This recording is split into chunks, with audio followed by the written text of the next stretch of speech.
The tale of the Lion King in Africa is one that has been told for several years. In Uganda, the story of a three-legged lion and his brother has caught the attention of researchers by swimming across an African river filled with hippos and Nile crocodiles.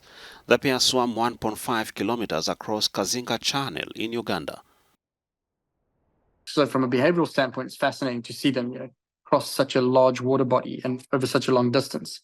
But I think it's also a testament to a much larger problem, and it's a symptom of a much larger problem, and that's animals are having to take much bigger risks in a human-dominated world.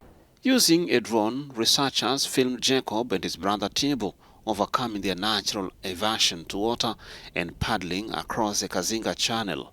Scientists that captured the moment described the event and their findings in a paper published in the journal Ecology and Evolution.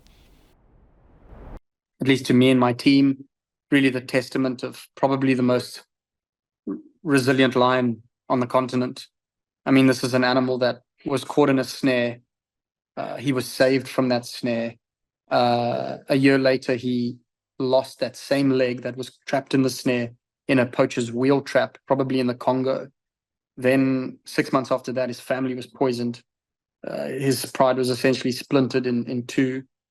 Shortly thereafter, he was gored by a buffalo. Then he makes a 75-kilometer dispersal up north, trying to find territory with his two brothers, loses a brother, and now sort of we see him in the twilight of his life, taking the biggest risks of his life to try and, pass on his genes. Since they began tracking Jacob in 2017, he's been through a punishing ordeal, mostly at the hand of humans. Lions have been observed swimming before, notably in Zimbabwe and Botswana, but they are far less comfortable in the water than other big cats such as jaguars and tigers.